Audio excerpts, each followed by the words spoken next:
जय श्री श्याम स्टूडेंट्स। मैं Jyoti Sharma Rajasthan competition class 8 में आप सभी का स्वागत करती हूँ। अब स्टूडेंट्स अपने राजस्थान का इतिहास में जो पशु परिचर की क्लासें चल रही है उसमें राजस्थान के इतिहास में जो सिलेबस था वो पूरा हो चुका है। और जो भी स्टूडेंट्स नए जुड़े वो पुरानी क्लासों को जरूर देखें।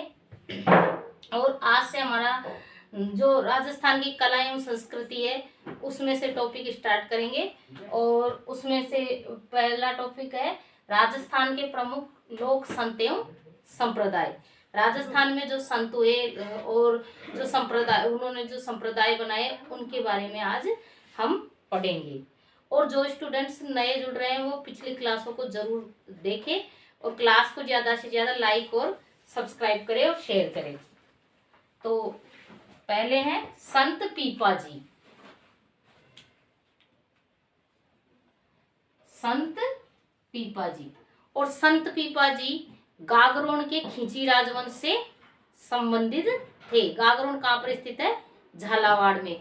और ये खींची राजवंश के मतलब पहले ये राजा थे लेकिन बाद में ये क्या बन गए? सन्यासी बन गए, बाद में ये संत बन गए। और इनके बचपन का नाम राजकुमार प्रताप सिंह या प्रताप राव था।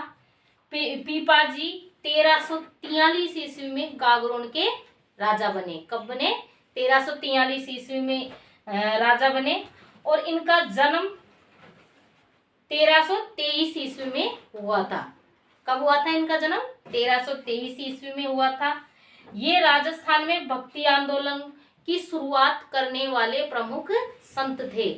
मतलब ऐसा क्वेश्चन भी आ सकता है कि राजस्थान में भक्ति आंदोलन की शुरुआत करने वाले संत कौन से थे? तो संत पीपा जी थे राजस्थान में भक्ति आंदोलन की शुरुआत करने वाले।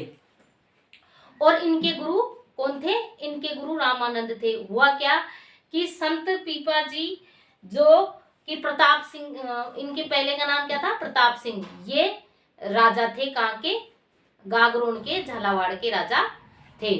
और एक बार क्या हुआ कि संत रामानंद जी आए और इनके प्रवचनों को सुनकर ये क्या हुए?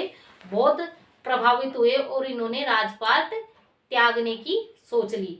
और ये राजपाट त्याग कर इन्होंने संत रामानंद से दीक्षा लेकर इन्होंने संन्यास ग्रहण कर लिया। और इनके साथ इनकी पत्नी ने भी संन्यास ग्रहण किया था। उनका नाम था सीता सहचरी, जो कि इनके साथ ही रही थी। और इन्होंने मोक्ष का साधन किसको माना? भक्ति को ही मोक्ष का साधन माना। इन्होंने प्रभु नाम जपने को ही मोक्ष का साधन माना। और संत पीपा जी का विशाल मंदिर भी बना हुआ है। और संत पीपा जी का विशाल मंदिर कहाँ पर है? समदड़ी बाड़मेर में है। और ये संत पीपा जी दर्जी समुदाय के आराध्य देवता माने जाते हैं। कई बार क्वेश्चन भी आया हुआ है कि संत पीपा जी किसके आराध्य देवता माने जाते हैं? तो दर्जी समुदाय के आराध्य देवता माने जाते हैं। और इन्होंने टोडा रायसिंह टोंक में क्या की थी? तपस्या की थी। तो कई बार क्वेश्चन आया हुआ है कि संत पीपा जी की गुफा कहाँ पर स्थित है? तो संत पीपा जी की गुफा टोडा रायसिंह टोंक में स्थित है। और देखो मंदिर कहाँ पर स्थित है? तो मंदिर तो है समदड़ी बाड़मेर में और गुफा है टोंक में। टोडा रायसिंह टोंक में इनकी गुफा स्थित है। कई बार क्वेश्चन आया हुआ है। फिर नेक्स्ट है संत धन्ना जी। संत धन्ना जी। संत धन्ना जी का जन्म टोंक जिले के दोहन कला गांव में हुआ था। और कब हुआ था? 1415 ईस्वी में टोंक जिले के दोहन कला गांव में हुआ था। और इन्होंने बनारस जाकर रामानंद जी के ये क्या बन गए थे? बनारस जाके शिष्य बन गए थे। और इनके जो अनुयायी होते हैं वो धन्नापंथी कहलाते हैं। क्या कहलाते हैं इनके अनुयायी? धन्नापंथी कहलाते हैं।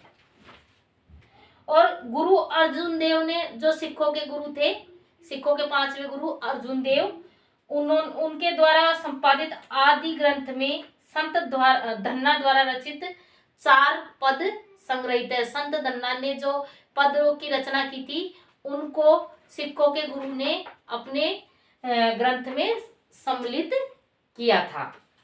नेक्स्ट है प्रणामी संप्रदाय। और प्रणामी संप्रदाय के प्रवर्तक कौन थे? प्राणनाथ जी। प्रणामी संप्रदाय के प्रवर्तक थे प्राणनाथ जी, और इनका जन्म जामनगर गुजरात में हुआ था। प्रणामी संप्रदाय के प्रवर्तक प्राणनाथ जी का जन्म कहाँ पर हुआ था? जामनगर गुजरात में हुआ था। और इन्होंने गुरु निजानंद से दीक्षा लेकर प्रणामी संप्रदाय की स्थापना की थी। किससे दीक्षा लेकर? गुरु निजानंद से दीक्षा लेकर प्रणामी संप्रदाय की इन्होंने क्या की थी? स्थापना की थी। इनके उपदेश कुजलम स्वरूप में संग्रहित है। जो इनका ग्रंथ है कुजलम स्वरूप, उसमें इनके उपदेश संग्रहित है। ये कृष्ण के निर्गुण स्वरूप को मानते थे। ये कृष्ण के सगुण स्वरूप को नहीं, निर्गुण स्वरूप को मानते थे। प्रणामी संप्रदाय की प्रधान पीठ पन्ना मध्य प्रदेश में स्थित है। कहाँ पर स्थित है प्रधान पीठ? तो पन्ना मध्य प्रदेश में।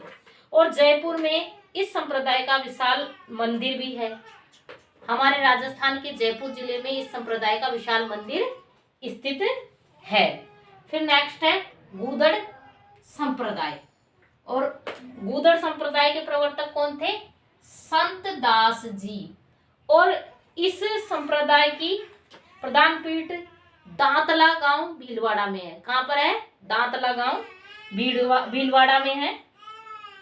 संत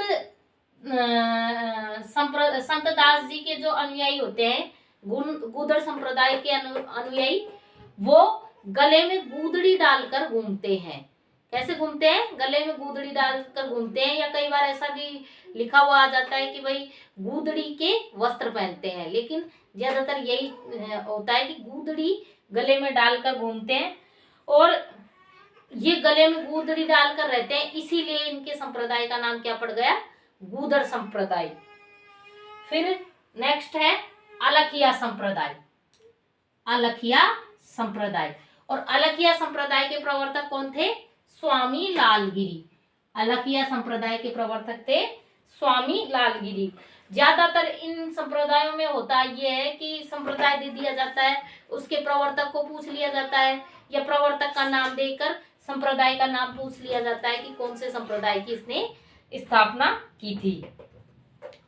अलखिया संप्रदाय के प्रवर्तक स्वामी लालगिरी। चूरू जिले के सुलखिया गांव में इनका जन्म हुआ। स्वामी लालगिरी का जन्म कहाँ हुआ था? चूरू जिले के सुलखिया गांव में जन्म हुआ। और अलखिया संप्रदाय का इन्होंने प्रवर्तन किया। इसको अलग संप्रदाय भी कहते हैं या अलखिया संप्रदाय भी कह दिया जाता है। इनकी समाधि गलता जयपुर में है। अलखिया संप्रदाय के जो प्रवर्तक स्वामी लालगिरी है, इनकी समाधि कहाँ पर स्थित है? गलता जयपुर में स्थित है। इस संप्रदाय की प्रधान पीठ बीकानेर में है। कहाँ पर है अलखिया संप्रदाय की प्रधान पीठ? कई बार क्वेश्चन ऐसा पूछ लिया जाता है कि अलखिया संप्रदाय की प्रधान पीठ कहाँ पर स्थित है? तो अलखिया संप्रदाय की प्रधान पीठ बीकानेर जिले में स्थित है। अलख स्तुति प्रकाश इस संप्रदाय का प्रमुख ग्रंथ है। इस संप्रदाय का प्रमुख ग्रंथ कौन सा है? अलख स्तुति प्रकाश। फिर नेक्स्ट है लालदासी संप्रदाय। लालदासी संप्रदाय। और लालदासी संप्रदाय के प्रवर्तक थे संत लालदास जी। कौन थे लालदासी संप्रदाय के प्रवर्तक? संत लालदास जी। लालदास जी का जन्म धौलीदूब गांव अलवर में हुआ था। कहाँ पर हुआ था लालदास जी का जन्म? धौलीदूब गांव अलवर में हुआ था। हाँ, और ये मेव परिवार से संबंधित थे। धौलीदूब गांव अलवर में मेव, जो कि मेव मुस्लिमों में आते हैं, लेकिन वो मेव के मतलब मीणा संप्रदाय के थे, जो उन्होंने मुस्लिम धर्म ग्रहण कर लिया था, इसलिए ये मेव परिवार में हुए। और इनके गुरु थे गद्दन चिश्ती। इसलिए ये जो संत है लालगिरी, इनका कई बार क्वेश्चन भी आ जाता है। लालदास जी, इनको हिंदू और मुस्लिम दोनों समान रूप से मानते हैं, क्योंकि ये हिंदू धर्म से भी संबंधित थे और ये मुस्लिम धर्म से भी संबंधित थे। और इनके गुरु थे गद्दन चिश्ती। कई बार इनके गुरु का नाम भी पूछ लिया जाता है।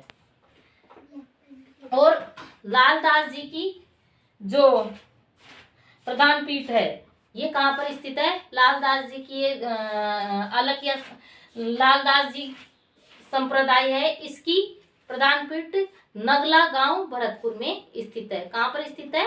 नगला गांव भरतपुर में स्थित है लालदासी संप्रदाय की प्रमुख पीठ। इस संप्रदाय के साधु जो होते हैं वो स्वयं काम करते हैं, वो मांगते भिक्षा वगैरह नहीं मांगते, वह स्वयं कमा कर खाते हैं, स्वयं काम करते हैं। फिर नेक्स्ट है निरंजनी संप्रदाय। और निरंजनी संप्रदाय के प्रवर्तक कौन थे? संत हरिदास जी। कौन थे? संत हरिदास जी निरंजनी संप्रदाय के प्रवर्तक थे।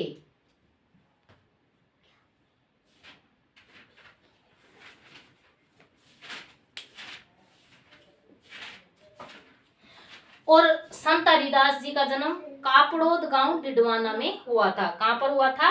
कापड़ोद गांव डिडवाना में इनका जन्म हुआ। और हरिदास जी डकैती का काम छोड़कर इन्होंने क्या किया? भक्ति आराधना प्रारंभ किया था। पहले संत हरिदास जी क्या थे? एक डकैत थे, लेकिन ये बाद में क्या बन गए? एक सन्यासी बन गए। निरंजनी संप्रदाय के प्रधान पीठ गाडा डिडवाना में स्थित है। कहां पर स्थित है? गाडा डिडवाना में स्थित है। ये एक तरीके से राजस्थान के वाल्मीकि भी कहलाते हैं, क्योंकि ये पहले डकैत थे और बाद में इन्होंने क्या किया? ये बाद में सन्यासी बन गए थे। फिर नेक्स्ट है विश्नोई संप्रदाय। और विश्नोई संप्रदाय के प्रवर्तक थे जाम्बोजी। और विश्नोई संप्रदाय में कितने नियम बनाए थे इन्होंने? 29 नियम बनाए थे। और जो जाम्बोजी है, जाम्बोजी का जन्म 1451 में पीपासर नागौर में हुआ था। कहां पर हुआ था जाम्बोजी का जन्म? पीपासर नागौर में 1451 ईस्वी में इनका जन्म हुआ था। कई बार जाम्बोजी के जन्म स्थान के बारे में पूछ लिया जाता है कि इनका जन्म कहां पर हुआ था, तो पीपासर नागौर में हुआ था। और इनके पिता लोहट जी पंवार तथा इनकी माता का नाम हंसा देवी था। क्या था इनकी माता का नाम? हंसा देवी, और पिता लोहट जी पंवार। तो इनके कई बार क्या है, माता पिता से संबंधित क्वेश्चन भी पूछ लिए जाते हैं। संत जाम्बेश्वर का मूल जो नाम था, इनका मुख्य नाम, बचपन का नाम, तो वो था इनका धनराज। इन्होंने 1485 ईस्वी में समराथल धोरा मुकाम तालवा बीकानेर में स्थित है, में क्या की? इन्होंने विश्नोई संप्रदाय की स्थापना की। और इन्होंने 29 नियम बनाए, मतलब 20+9, इसलिए इसे क्या कहा जाता है? विश्नोई। 20+9 29 नियम बनाए, और इसी वजह से इस संप्रदाय का नाम विश्नोई संप्रदाय रखा। और इनके ग्रंथ है जम्ब संहिता, जम्ब सागर शब्दवाणी और विश्नोई धर्म प्रकाश। तो इन तीनों ग्रंथों की रचना किसने की थी? जाम्बोजी ने की थी। और यह पर्यावरण प्रेम के कारण जो जाम्बोजी है, पर्यावरण को संरक्षित करने, क्योंकि आपने देखा होगा विश्नोई संप्रदाय के लोग हरे पेड़ों को नहीं काटते, पर्यावरण का संरक्षण करते हैं। तो इनको पर्यावरण से प्रेम के कारण इनको पर्यावरण वैज्ञानिक भी माना जाता है। इनके अनुयायी कभी भी हरे पेड़ों को और जीवों को नहीं मारते, वो जीवों की क्या करते हैं? रक्षा करते हैं। जाम्बोजी ने 1534 ईस्वी में बीकानेर जिले की नोखा तहसील के मुकाम तालवा गांव में समाधि ले ली थी। कहां पर ली थी? 1534 ईस्वी में नोखा बीकानेर में इन्होंने समाधि ले ली थी। नोखा बीकानेर के मुकाम तालवा गांव में इन्होंने क्या ली थी? समाधि ले ली। और विश्नोई संप्रदाय की प्रधान पीठ और मुख्य तीर्थ नोखा बीकानेर में ही स्थित है। इस संप्रदाय के अन्य तीर्थ है, विश्नोई संप्रदाय के जो अन्य तीर्थ है, पीपासर नागौर, रामड़ावास जोधपुर और जाम्बा फलोदी जोधपुर व लालसर बीकानेर में स्थित है। फिर नेक्स्ट है दादू पंथ। और दादू पंथ की स्थापना किसने की थी? संत दादू दयाल जी के द्वारा दादू पंथ की स्थापना की गई थी। दादू दयाल का जन्म 1544 ईस्वी में गुजरात में हुआ था। कहाँ पे? गुजरात के अहमदाबाद जिले में इनका जन्म हुआ था। और कबीर के शिष्य वृंदावन जी इनके गुरु थे। जो कबीर दास जी थे उनके शिष्य थे वृंदावन जी, जो इनके गुरु थे। संत दादू को राजस्थान का कबीर कहा जाता है, क्योंकि कबीर के विचारों को इन्होंने प्रसारित किया था। तो राजस्थान का कबीर किसे कहा जाता है? संत दादू को। दादू पंथ की प्रधान पीठ नारायणा जयपुर में स्थित है। कहाँ पर स्थित है? नारायणा जयपुर में स्थित है, क्योंकि नारायणा जयपुर में ही दादू जी ने अपनी देह त्यागी थी। दादू जी ने नारायणा में भैरना पहाड़ी पर, मतलब नारायणा की जो भैरना पहाड़ी है वहां पर ही इन्होंने समाधि ली थी, अपनी देह त्यागी थी, जिन्हें दादू खोल कहा जाता है। दादू पंथ के सत्संग क्या कहलाते हैं? दादू पंथ के सत्संग अलख दरीबा कहलाते हैं। क्या कहलाते हैं दादू पंथ के सत्संग? दादू पंथ के सत्संग अलख दरीबा कहलाते हैं। 1585 ईस्वी में अकबर द्वारा धार्मिक विचार विमर्श के लिए दादू दयाल जी को क्या किया गया था? आमंत्रित किया गया था। मतलब दादू दयाल जी ने 1585 ईस्वी में अकबर से भेंट की थी। तो ये भी एक मुख्य बात है। कई बार ऐसा क्वेश्चन पूछ लिया जाता है कि दादू दयाल जी ने अकबर से भेंट कब की थी, और इन्होंने कहां पर भेंट की थी अकबर से? फतेहपुर सीकरी में भेंट की थी। इसके अलावा है दादू दयाल जी के जो शिष्य हुए हैं, जैसे दादू दयाल जी के कई शिष्य भी हुए हैं, उनमें मुख्य है संत रज्जब जी। और संत रज्जब जी का जन्म कहाँ हुआ था? सांगानेर जिले में, जयपुर के सांगानेर में इनका, जयपुर जिले में स्थित है सांगानेर, वहां पर इनका जन्म हुआ था। और ये क्या है कि मतलब इनकी बारात जा रही थी, ये दूल्हे के वेश में थे, दूल्हे बनकर ये जा रहे थे, लेकिन इधर से कहते हैं ना जो नियति में होता है वो होता है। तो इन्होंने क्या है, दूल्हे के वेश में जाते हुए दादू जी के मतलब विचारों को सुना, दादू जी की वाणी को इन्होंने सुना, और इन्होंने उसी टाइम संन्यास ग्रहण कर लिया। और जो ये संत रज्जब जी है, आजीवन पूरी जिंदगी दूल्हे के वेश में ही ये रहे, और दूल्हे के वेश में रहकर ही इन्होंने उपदेश दिए। और रज्जब पंथियों की मुख्य पीठ कहाँ पर स्थित है? सांगानेर जिले में, और जयपुर जिले के सांगानेर में स्थित है। फिर नेक्स्ट है इनके शिष्य संत सुंदरदास जी। और ये संत सुंदरदास जी कहाँ के थे? तो संत सुंदरदास जी दौसा जिले के रहने वाले थे। इनका जन्म दौसा में हुआ था, और ये भी दादू जी के उपदेशों से प्रभावित होकर इन्होंने दादू पंथ अपना लिया, और इन्होंने उपदेश दिए, और इन्होंने नागा साधु वर्ग प्रारंभ किया। दादू पंथ के अंतर्गत नागा साधु वर्ग जो होता है उनका प्रारंभ किसने किया? संत सुंदरदास जी ने किया था। और संत सुंदरदास जी के नाम पर दौसा जिले में पैनोरमा का निर्माण भी करवाया गया है। तो कई बार ऐसा क्वेश्चन पूछ लिया जाता है कि संत सुंदरदास पैनोरमा कहाँ पर स्थित है? तो संत सुंदरदास पैनोरमा दौसा जिले में स्थित है। फिर नेक्स्ट है संत गरीबदास जी। संत गरीबदास जी दादू दयाल के बाद गद्दीपति बने। गरीबदास जी दादू दयाल के पुत्र थे। दादू पंथ में खालसा, विरक्त, उत्तरादे, खाकी और नागा प्रमुख शाखाएं हैं। मतलब पुत्र संत गरीबदास जी को दादू दयाल ने मतलब गोद लिया था, और ऐसी ही परंपरा इस दादू पंथ में चलती रहती है कि जो गद्दी पे बैठता है वो अपने उत्तराधिकारी गोद ले लेता है, तो फिर उसको उसका पुत्र माना जाता है, फिर आगे उस शाखा को वो बढ़ाता रहता है, वो उपदेश देते हैं। और दादू पंथ में जो 4 शाखा हो गई वो थी खालसा, विरक्त, उत्तरादे, खाकी और नागा। ये शाखाएं बट गई बाद में। फिर नेक्स्ट है राम स्नेही संप्रदाय। और राम स्नेही संप्रदाय के प्रवर्तक कौन थे? राम स्नेही संप्रदाय के प्रवर्तक एक रामानंद थे। कौन थे राम सनेही संप्रदाय के प्रवर्तक? रामानंद। और इस राम सनेही संप्रदाय को राजस्थान में मतलब 4 पीठ स्थित है। राम सनेही संप्रदाय के प्रवर्तक तो रामानंद थे, लेकिन राजस्थान में जिन्होंने इसका प्रवर्तन किया वो थे 4 शाखाएं राम सनेही संप्रदाय की। और इनकी जो राम सनेही संप्रदाय है, इनकी प्रधान पीठ जो स्थित है वो शाहपुरा भीलवाड़ा में स्थित है। राम सनेही संप्रदाय की प्रधान पीठ कहाँ पर स्थित है? शाहपुरा। कई बार इसे ऐसा क्वेश्चन भी पूछ लिया जाता है कि राम सनेही संप्रदाय की प्रधान पीठ कहाँ पर स्थित है। और जो राम सनेही संप्रदाय है, इसके अनुयायी गुलाबी कलर के वस्त्र पहनते हैं। कौन से वस्त्र पहनते हैं? गुलाबी वस्त्र पहनते हैं।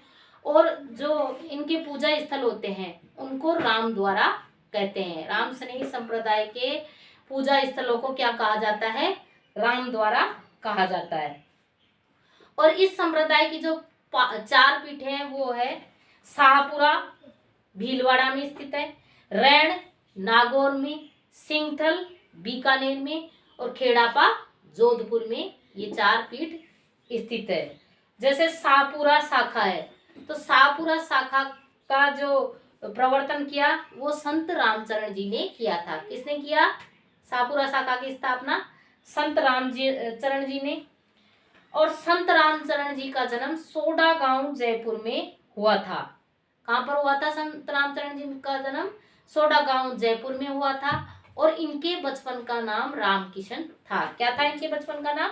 रामकिशन। इन्होंने मेवाड़ के दांतड़ा में संत कृपाराम से दीक्षा लेकर शाहपुरा में राम स्नेही संप्रदाय की गद्दी स्थापित की।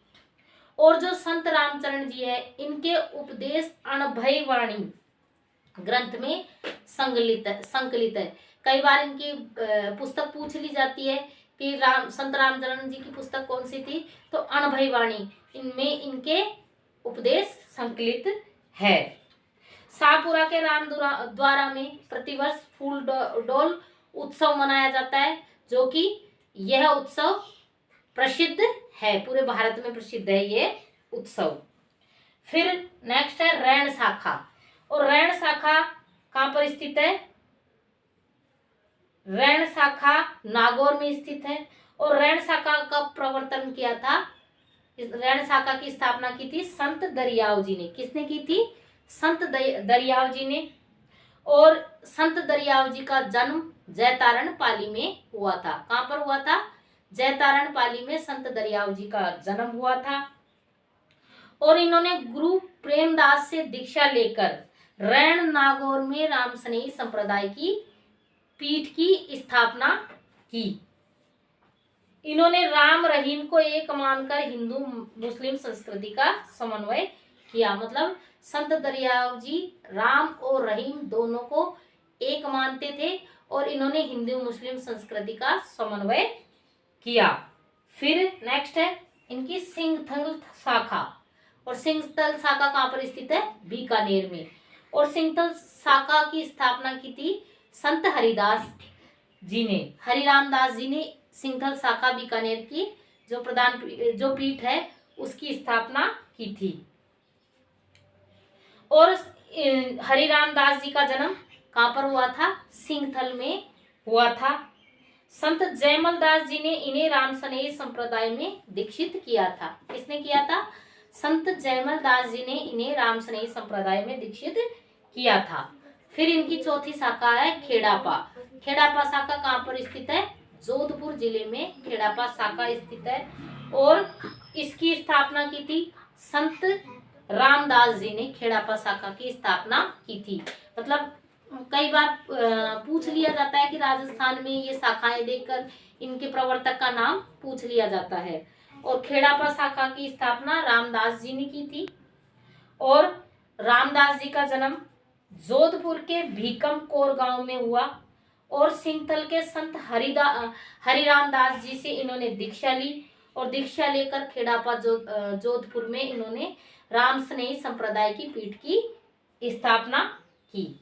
फिर नेक्स्ट है तेरापंथी संप्रदाय। तेरापंथ तो मतलब प्रभु तुझको अर्पण, तेरा पंथ। और इसके प्रवर्तक थे भिक्षु या उनको बीकण जी भी कहा जाता है। और संत भिक्षु या भिक्षु, इनका ये ओसवाल परिवार में इनका जन्म हुआ। और 1783 ईस्वी में कंटालिया गांव सोजत पाली में इनका क्या हुआ, जन्म हुआ था। इन्होंने जैन धर्म की श्वेतांबर शाखा में तेरापंथी संप्रदाय की स्थापना की, क्योंकि इनके जो शुरुआत में जो इनके अनुयायी थे वो भी 13 थे, तो लोग बाग इनको 13 कहकर संबोधित करते थे। तो इन्होंने इस पंथ का नाम भी 13 पंथ रख दिया। इन्होंने कहा कि प्रभु ये पंथ भी 13 ही है, तो इस पंथ का नाम क्या रख दिया इन्होंने, 13 पंथ। और भीकण जी की समाधि सिरियारी पाली में है, जो इस पंथ का सबसे बड़ा केंद्र है। आचार्य, इस भीकण जी के जो शिष्य थे वो है आचार्य तुलसी। आचार्य तुलसी 13 पंथ के 9वें आचार्य थे और इनका जन्म लाडनू नागौर में हुआ। इन्होंने जैन विश्व भारती संस्थान की स्थापना की थी। किसने की थी? जैन विश्व भारती संस्थान की स्थापना आचार्य तुलसी ने की। इन्होंने जनसाधारण के नैतिक उत्थान और आध्यात्मिक मूल्यों की स्थापना के लिए अणुव्रत आंदोलन नाम से राष्ट्रीय स्तर पर वैचारिक क्रांति प्रारंभ की।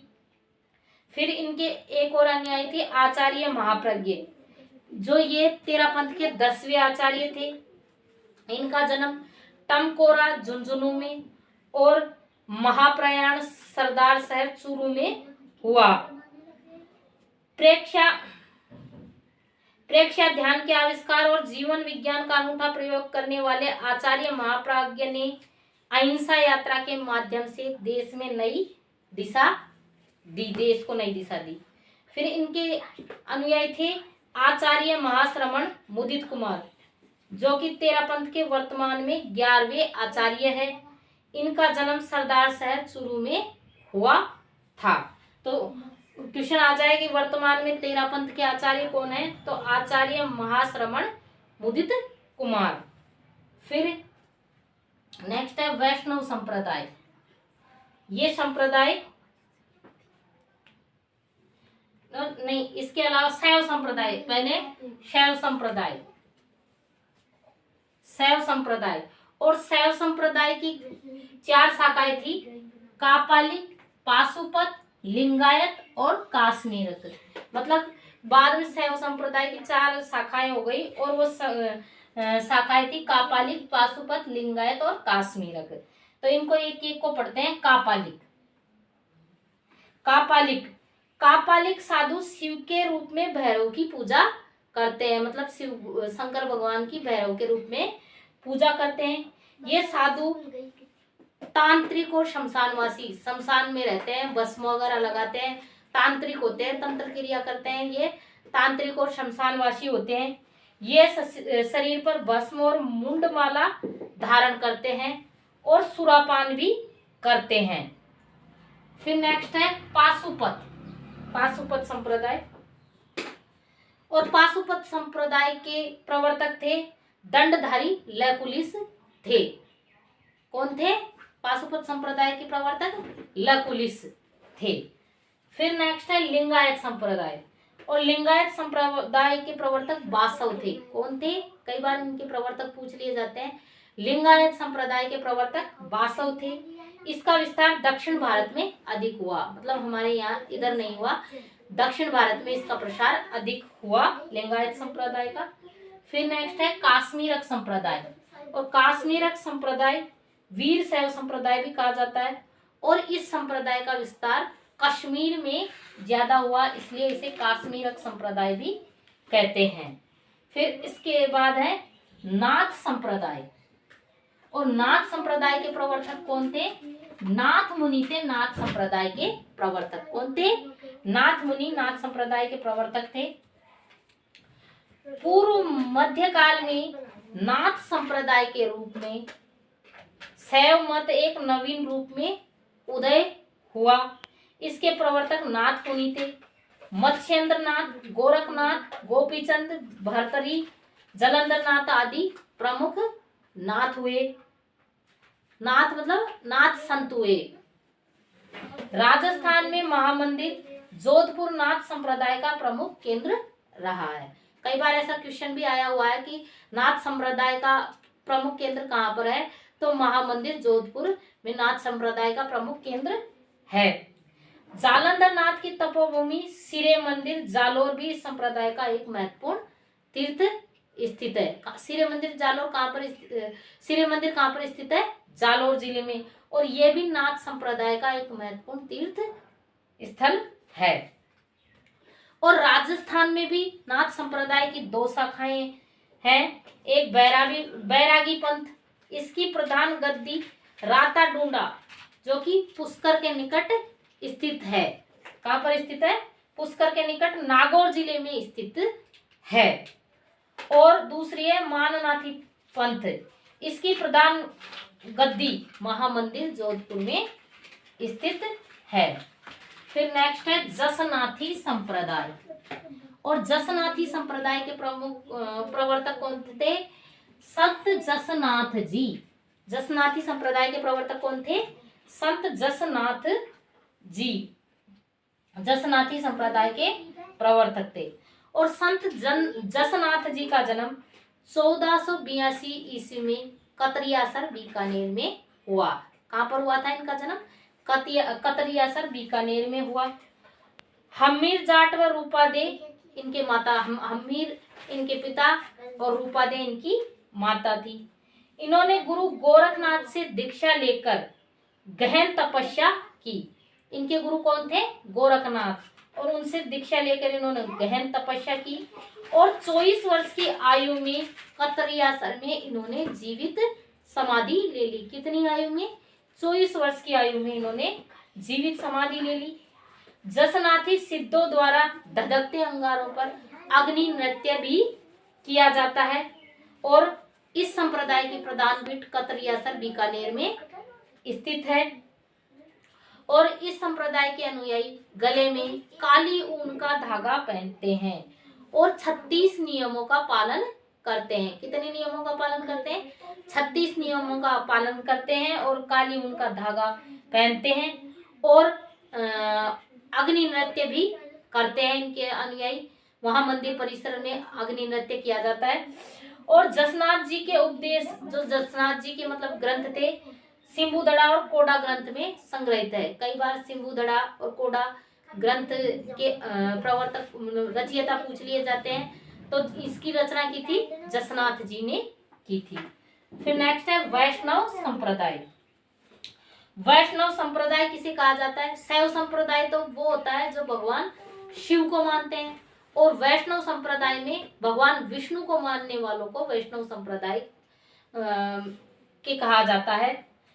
भगवान विष्णु के को आराध्य मानकर उनकी विविध रूपों में पूजा करने वाले वैष्णव कहलाते हैं। जैसे भगवान कृष्ण, राम, इनकी पूजा करने वाले।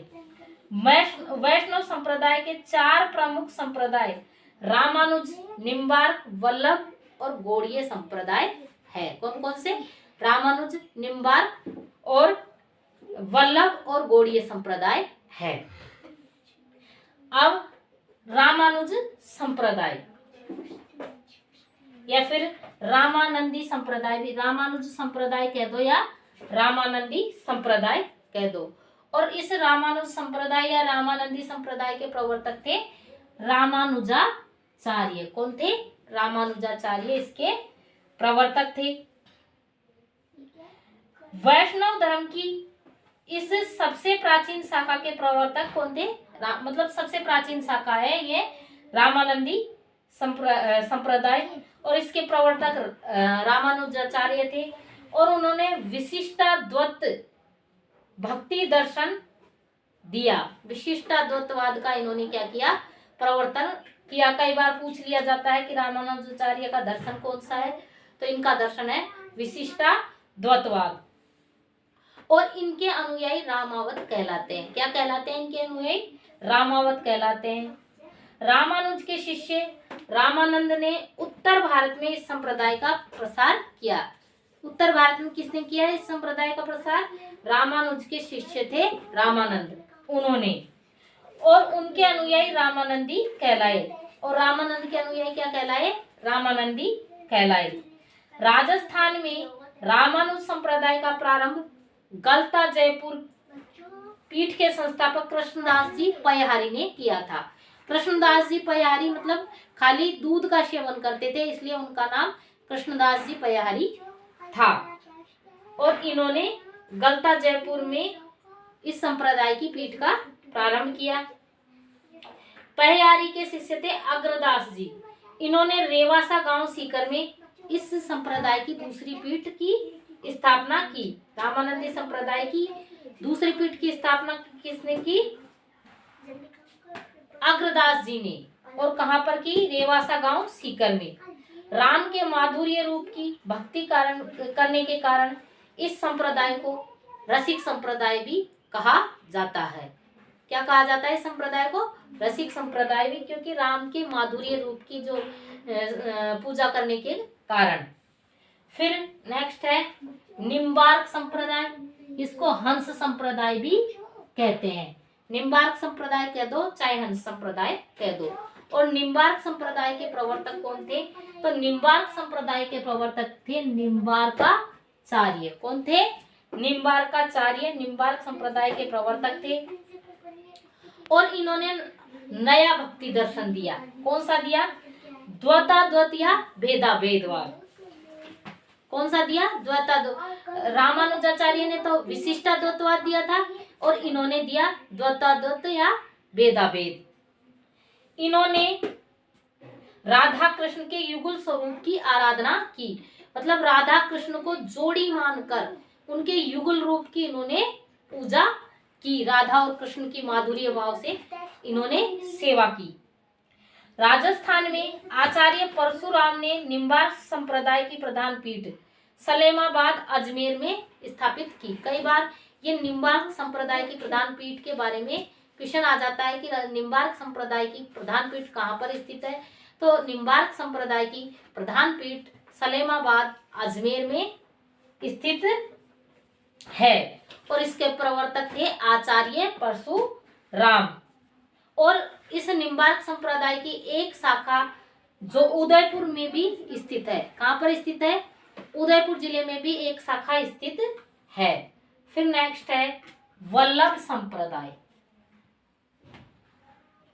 वल्लभ संप्रदाय। और वल्लभ संप्रदाय के प्रवर्तक कौन थे? वल्लभाचार्य वल्लभ संप्रदाय के प्रवर्तक थे। और वल्लभ संप्रदाय के प्रवर्तक वल्लभाचार्य ने कौन सा दर्शन दिया? इन्होंने शुद्धाद्वैत दर्शन प्रतिपादित किया। कौन सा दर्शन प्रतिपादित किया? शुद्धाद्वैत दर्शन। कई बार ये दर्शन पूछ लिए जाते हैं, जैसे दर्शन का नाम दे दिया जाता है और फिर प्रवर्तक पूछ लिए जाते हैं। तो इन्होंने शुद्धाद्वैत दर्शन प्रतिपादित किया। और पुष्टि मार्गीय भक्ति पर इन्होंने बल दिया। राजस्थान में जो वल्लभ संप्रदाय है, इसकी प्रधान पीठ नाथद्वारा सिहाड़ गांव राजसमंद में स्थित है। कई बार क्वेश्चन आ जाता है कि वल्लभ संप्रदाय की प्रधान पीठ कहाँ पर स्थित है? तो नाथद्वारा सिहाड़ गांव राजसमंद में स्थित है। वल्लभाचार्य के पुत्र विठलनाथ ने अष्टछाप नामक भक्त मंडली की स्थापना की। और इसमें मुख्य थे सूरदास जी। विठलनाथ के पुत्रों ने 7 पीठें स्थापित की। विठलनाथ के पुत्रों ने कितनी पीठें स्थापित की? 7 पीठें स्थापित की। उनमें मथुरेश जी कोटा, विठलनाथ जी नाथद्वारा जो कि राजसमंद में स्थित है, द्वारकाधीश जी कांकरोली राजसमंद, गोकुल चंद जी कामा, गोकुलनाथ जी गोकुल उत्तर प्रदेश, बालकृष्ण जी सूरत गुजरात, और मदन मोहन जी कामा भरतपुर में इन्होंने स्थापित की। फिर नेक्स्ट है गौड़ीय संप्रदाय या ब्रह्म संप्रदाय। गौड़ीय संप्रदाय या ब्रह्म संप्रदाय। और इनके प्रवर्तक थे स्वामी माधवाचार्य। गौड़ीय संप्रदाय के प्रवर्तक कौन थे? स्वामी माधवाचार्य गौड़ीय संप्रदाय के प्रवर्तक थे। और स्वामी माधवाचार्य द्वारा स्थापित इस संप्रदाय को गोस्वामी ने लोकप्रिय बनाया था। किसने लोकप्रिय बनाया? गोस्वामी ने इसे लोकप्रिय बनाया, इसलिए इसे गौड़ीय संप्रदाय कहते हैं। माधवाचार्य ने द्वैतवाद दर्शन का प्रतिपादन किया। माधवाचार्य ने कौन सा दर्शन प्रतिपादित किया? द्वैतवाद दर्शन का प्रतिपादन माधवाचार्य ने किया। इस संप्रदाय में विष्णु के सच्चिदानंद रूप की पूजा होती है। विष्णु के कौन से रूप की पूजा होती है इस संप्रदाय में? सच्चिदानंद, भगवान विष्णु के सच्चिदानंद स्वरूप की पूजा होती है। बंगाल में चैतन्य महाप्रभु ने इस संप्रदाय को लोकप्रिय बनाया। गौड़ीय संप्रदाय को लोकप्रिय बंगाल में किसने बनाया? चैतन्य महाप्रभु ने बनाया। जयपुर में गोविंद देव जी का मंदिर और करौली में मदन मोहन जी का जो मंदिर है वो गौड़ीय संप्रदाय से संबंधित है। कई बार ऐसा क्वेश्चन आ जाता है कि राजस्थान में गौड़ीय संप्रदाय के मंदिर कौन कौन से हैं, कहाँ कहाँ पर स्थित है? तो जयपुर में गोविंद देव जी का मंदिर और करौली में मदन मोहन जी का मंदिर गौड़ीय संप्रदाय से संबंधित है। फिर नेक्स्ट है मीराबाई। और मीराबाई ने कौन से संप्रदाय की स्थापना की थी? तो मीराबाई ने दासी संप्रदाय की स्थापना की थी। दासी पंथ चलाया एक तरीके से। मीराबाई ने भगवान कृष्ण की भक्ति दासी भाव से की थी, इसलिए इनके पंथ को दासी पंथ भी इन्होंने कोई पंथ प्रतिपादित नहीं किया, लेकिन जो इनके अनुयायी है इनको एक मतलब दासी पंथ भी कह देते हैं। मीराबाई का जन्म 1498 ईस्वी में मेड़ता के कुड़की गांव में हुआ था, जो कि वर्तमान में पाली जिले के जैतारण में स्थित है। इनके बचपन का नाम पेमल था। मीराबाई के बचपन का नाम क्या था? पेमल था। इनकी माता वीर कंवरी और पिता रतन सिंह थे और इनके दादा थे राव दूदा, जो कि मेड़ता के जागीरदार थे। इनके दादा कौन थे? राव दूदा, जो मेड़ता के जागीरदार थे। राव दूदा ने मेड़ता में चार भुजानाथ का मंदिर बनाया, जो मीराबाई के मंदिर के नाम से प्रसिद्ध है। कई बार पूछ लिया जाता है कि मीराबाई का मंदिर कहाँ पर स्थित है, तो ये कहाँ पर स्थित है? मेड़ता में। और उसको चार भुजानाथ का मंदिर है मुख्य रूप से तो, लेकिन वो मीराबाई के मंदिर के रूप में प्रसिद्ध है। मीराबाई का विवाह राणा सांगा के बड़े पुत्र राजकुमार भोजराज से हुआ, लेकिन राजकुमार भोजराज का देहांत हो जाने के बाद ये विधवा हो गई और इन्होंने भगवान कृष्ण को ही पति मानकर भगवान कृष्ण की आजीवन आराधना की। और मीरा ने द्वारिका गुजरात में अपनी देह त्याग दी। मीरा को राजस्थान की राधा भी कहा जाता है। राजस्थान की राधा किसे कहा जाता है? तो मीराबाई को राजस्थान की राधा कहा जाता है। नेक्स्ट है गौरीबाई। और गौरीबाई को वागड़ की मीरा भी कहा जाता है। वागड़ की मीरा कई बार क्वेश्चन आया हुआ है। वागड़ की मीरा किसे कहा जाता है? गौरीबाई को। और गौरीबाई का जन्म डूंगरपुर में हुआ और वागड़ प्रदेश में कृष्ण भक्ति की इन्होंने अलग जगाई, इसलिए इन्हें वागड़ की मीरा कहा जाता है। मतलब मीराबाई की तरह ही इन्होंने कृष्ण की भक्ति की। राजा शिव सिंह ने डूंगरपुर में गौरीबाई के लिए बाल मुकुंद भगवान कृष्ण के बाल मुकुंद स्वरूप के मंदिर की स्थापना की और ये मंदिर में ये गौरीबाई पूजा किया करती थी। फिर नेक्स्ट है भक्त कवि दुर्लभ। भक्त कवि दुर्लभ 1696 ईस्वी में जन्मे दुर्लभ जी। कब हुआ भक्त कवि दुर्लभ का जन्म? 1696 ईस्वी में। वागड़ में कृष्ण भक्ति का परचम लहराकर राजस्थान के नरसी कहलाए। फिर नेक्स्ट है निष्कलंक संप्रदाय। और निष्कलंक संप्रदाय की स्थापना किसने की थी? निष्कलंक संप्रदाय की स्थापना संत माऊ जी ने की थी। निष्कलंक संप्रदाय की स्थापना किसने की थी? संत माऊ जी ने निष्कलंक संप्रदाय की स्थापना की।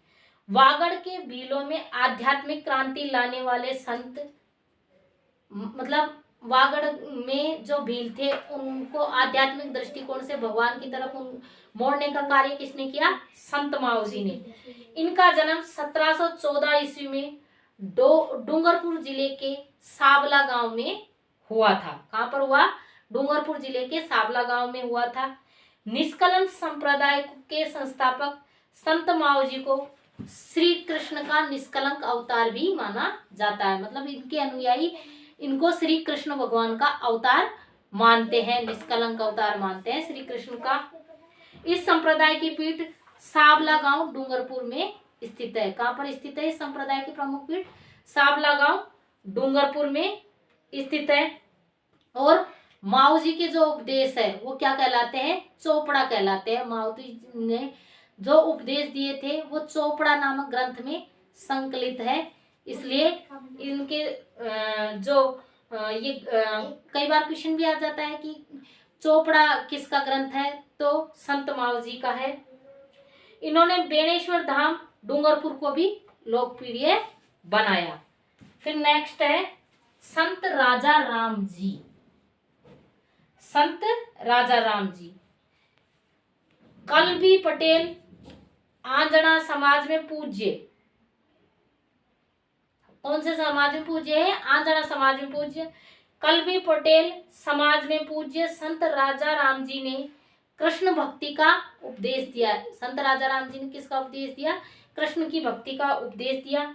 इनका प्रधान स्थान शिकारपुरा जोधपुर में स्थित है। कहां पर स्थित है?